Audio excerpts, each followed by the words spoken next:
Ya, kali ini gue ngajak lo semua ikutin gue perjalanan dinas ke Kabupaten Morowali, Sulawesi Tengah.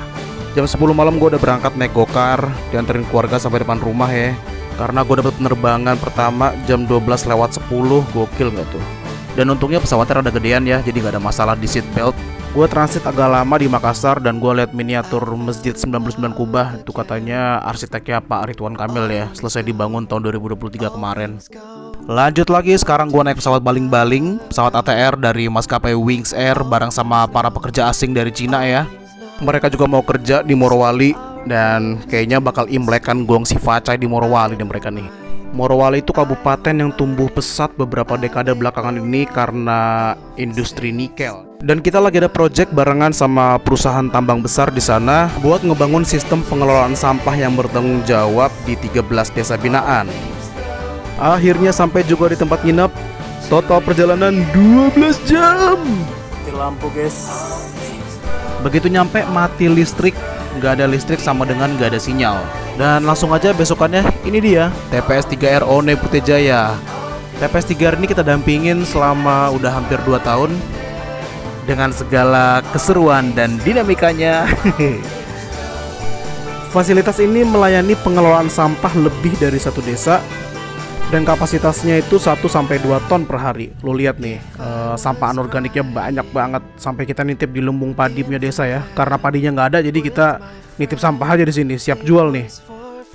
Dan sampah organik yang masuk itu kita proses dan kita ayak menjadi pupuk kompos. Keren nih. Di sini serapan kompos bagus banget di Kabupaten Morowali. Siangnya gue dan tim langsung OTW aja ke kantor klien untuk rapat. Karena kita masuk ke area tambang, jadi kita harus ganti mobil. Ganti jadi mobil yang punya label khusus di area tambang ya. Jadi harus safety. Bukan hanya Vale, tetapi untuk masyarakat yang ada di sekitar area. Setelah rapat kira-kira 2,5 jam, gue langsung beranjak lagi ke tempat rapat berikutnya bareng sama teman-teman olah karsa. Mereka adalah pendamping desa ya. Jadi gue koordinasi supaya desa-desa yang akan kita damping ini udah siap nih buat lakukan pengelolaan sampah yang lebih baik.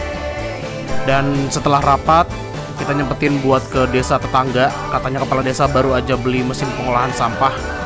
Tapi sayangnya kenapa taruh di luar? Besokannya gue nemenin para pengurus TPS 3R untuk menerima kunjungan dari UK guys. Cas-cicus belepotan dikit gak apa-apa lah ya. Habis itu gue nyempetin nyari sambal ikan asap ya, pemandangannya bagus banget nih.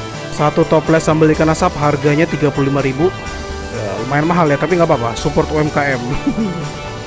Nah ini bukit yang warna vegetasinya beda sendiri nih, namanya Matiantina. Nah itu ada cerita rakyatnya tuh. Kita tutup kunjungan hari ini ke warung Pangkep. Ada iga bakar, sop kondro, sop saudara ya kan. Mantep banget ini. Besokannya lagi pagi-pagi jam 5.30 gue udah harus OTW ke Bandara Morowali. 2 jam perjalanan, untung gue udah makan iga bakar tadi malam. Ya mata masih bengap di bandara, ngantuk-ngantuk dikit gak apa-apa. Kali ini pulangnya gue transit lewat Palu. Tiba di Bandara Soekarno-Hatta, tadinya gue mau naik gokar tapi mahal banget. Akhirnya gue naik Damri aja, Rp100.000. Akhirnya sampai rumah dengan selamat. Thank you teman-teman udah ngikutin gue ke Morowali. Dan semoga bisa ngonten lagi di bisnis trip berikutnya. Bye.